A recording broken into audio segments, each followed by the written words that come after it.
Today we're going to test the Callsun 200W Bifacial solar panel. So we're going to check its maximum output. We're also going to see how it performs with a variety of different backgrounds and see how much of a difference it actually makes. Let's begin. First thing we're going to do is open it up.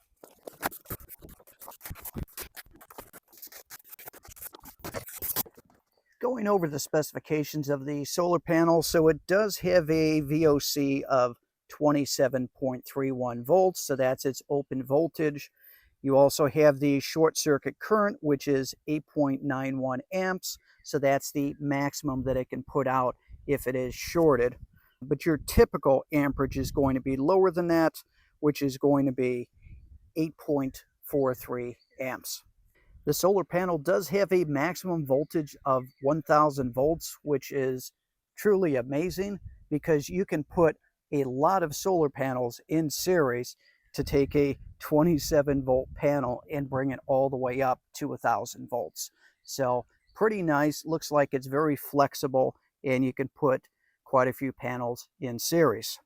Now the manufacturer states that at the 25-year mark, this will be putting out 84.5% of its initial output, which is pretty amazing. And I've seen that with some of the older panels, like some of my BPs that are 20 years old and still putting out quite a bit of power.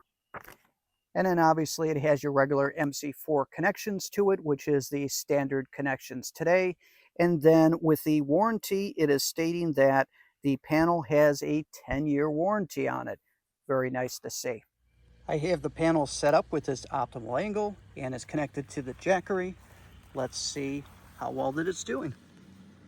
So on the ground, we're getting 184 watts out of it, which is phenomenal.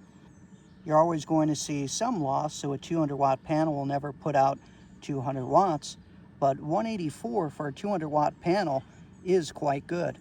I'm going to adjust the angle, see if we can get any higher. All right, so by adjusting the panel, 191 was its peak, which is absolutely phenomenal for a 200-watt panel. And this is just sitting on the grass. So the next thing we're going to do is raise it up into the air and see how well it does with different backgrounds behind it. I've got the solar panel sitting on top of a server rack mount stand. This gets it approximately 3 feet off the ground. Have a slight angle on it facing towards the sun, and let's check its output.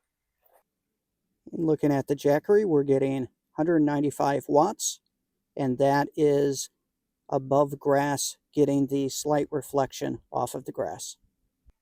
Now I have it on top of rock so you can see how well that it works.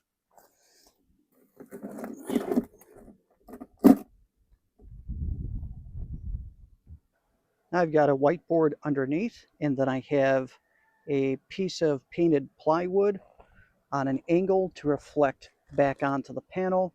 This will simulate having a white backdrop underneath your solar panel. And now we're hitting 202 watts, which is definitely a vast improvement.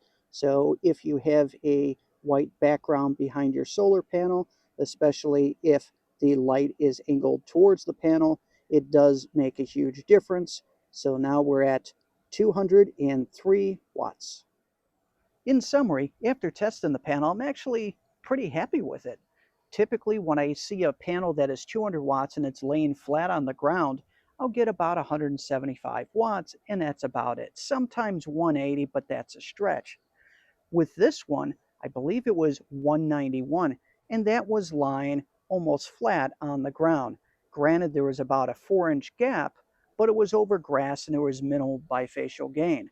So it did test out quite well. Then we tested it approximately 3 feet up in the air on grass, then on gravel, and then with a simulated white background. Once again, if this was an optimal situation, it would be approximately 6 feet off the ground or higher with a white background.